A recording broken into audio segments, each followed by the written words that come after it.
محبوب علیہ السلام سے پوچھا گیا کہ سب سے اچھا ایمان کس کا ہے؟ فرمایا سب سے اچھا اور کامل ایمان اس کا ہے جس کے اخلاق اچھے ہیں، جو بات اچھی کرتا ہے، جو لوگوں کے برائیوں کی ٹو میں نہیں رہتا، جو لوگوں کو اذیت نہیں پہنچاتا، جس کی طبع میں حیا ہے، جس کی طبیعت میں وفا ہے، جس کے انداز کے اندر محبت ہے، مروت ہے، بھائی چارہ ہے، حسن سلوک ہے، رواداری ہے، ان چیزوں سے مل کے اخلاق بنتا ہے، اچھی عادتوں سے اخلاق بنتا ہے، رویوں سے اخلاق بنتا ہے، لوگوں کے بارے میں اچھا سوچنے سے اخلاق بنتا ہے۔ تو اچھے خلق رکھنے والا شخص اچھے ایمان کا حامل ہے۔ بہتر ایمان اس کا ہے جس کے خلق اچھے ہیں، جس کا کردار اچھا ہے، اور جس کا کردار اچھا نہیں ہے تو سنیے اللہ کے محبوب نے ارشاد فرمایا، فحش مزاجی اور فحش گوئی، بیہودہ بولنا اور بیہودہ طرز زندگی اختیار کرنا، فرمایا یہ دونوں چیزیں اسلام سے نہیں ہیں، ان کا اسلام سے کوئی تعلق نہیں ہے۔ اسلام تو لطیف دین ہے، اسلام تو خوبصورت دین ہے، اسلام تو دین محبت ہے۔ فرمایا تم میں سے سب سے اچھا اسلام اس کا ہے جس کے خلق اچھے ہیں۔ اور اللہ کے محبوب نے فرمایا بوئستو لأتمم مکارم الاخلاق، میں اس لیے بھیجا گیا ہوں کہ میں اخلاقیات کی قدروں کو بلند کر دوں، اخلاقیات کی قدروں کو اونچا کرنے کے لیے، ان کی تکمیل کے لیے میں بھیجا گیا ہوں۔ اور اللہ کے محبوب کے اخلاق ایسے ہیں کہ خود میرا رب کہتا ہے انک لعلی خلق عظیم، محبوب تیرے خلق عظیم ہیں۔ تو جس کے خلق کو میرے رب نے بھی عظیم کہا، وہ خلق کتنے عظیم ہوں گے۔ اللہ اکبر۔ حضرت سیدنا انس بن مالک رضی اللہ تعالیٰ عنہ فرماتے ہیں 10 سال میں نے حضور کی خدمت کی ہے، اور 10 سال میں ایک بار بھی ایسا نہیں ہوا کہ میرے حضور نے مجھے جھڑکا ہو۔ کیا محبت تھی، کیا پیار تھا، کیا خلق تھا۔ خلق اودے نے مولئی دنیا، خلق اودے نے مولئی دنیا، کوئی ورلائی جان بچاوے، آزم ایڈا سونا ماہی سنو کدرے نظر نہ۔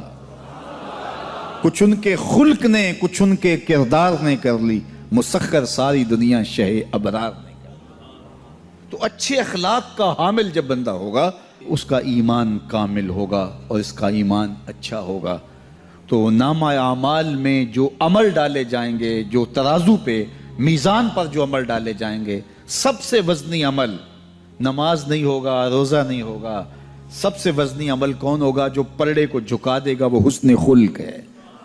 تو لوگوں سے اخلاق اچھے رکھیں، لوگوں سے رویے خوبصورت رکھیں، بات کرنے میں سلیقہ سیکھیں، گفتگو کا طریقہ سیکھیں، لوگوں کے معاملات کے اندر، نجی زندگی کے اندر جھانکنے کی کوشش نہ کیجیے، اور لوگوں کے بارے میں حسن ظن رکھیے، ان کی بہتری کا سوچیے، اور ان کے لیے خیر کے ماحول کو فراہم کیجیے، ان کے لیے آسانیاں پیدا کیجیے، اور ان کو جو ہے وہ آپ اچھائی کی طرف بلائیے۔ میرے بزرگ فرمایا کرتے تھے جس سے دوستی ہو تو اس کا بھلا سوچنا چاہیے، اور کسی کا بھلا سوچنا یہ ہے کہ اس کی دنیا بھی اچھی اور بالخصوص اس کی آخرت اچھی ہو جائے، تو اس کو دین کی طرف لایا جائے، اس کو اچھائی کی طرف لایا جائے تاکہ اس کی آخرت برباد نہ ہو۔ یہ کسی کا بھلا سوچنا ہے۔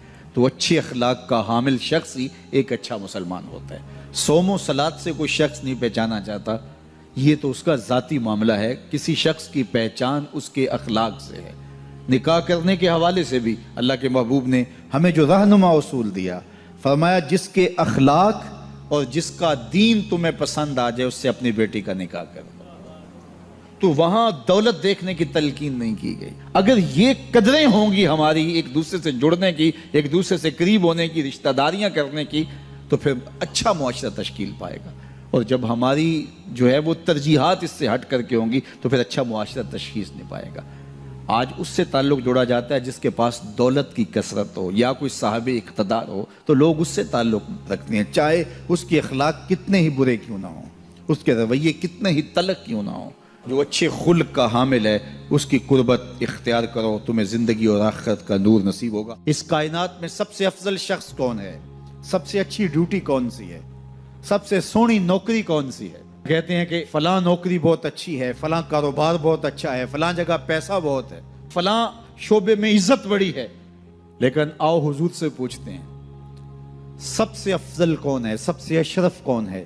تو میرے حضور نے فرمایا خیرکم من تعلم القرآن وعلمہ، تم میں سب سے افضل وہ ہے جو قرآن سیکھتا ہے اور اوروں کو سکھاتا ہے۔ سب سے اشرف، سب سے اچھی نوکری، سب سے اچھا کام، سب سے بہتر وظیفہ اس کا ہے جو قرآن خود بھی سیکھتا ہے اور اوروں کو بھی سکھاتا ہے۔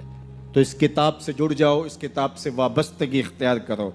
جس رات کے دامن میں قرآن نازل ہو وہ رات تو افضل ہو، وہ رات تو 1000 مہینے سے اشرف ہو۔ اللہ اکبر۔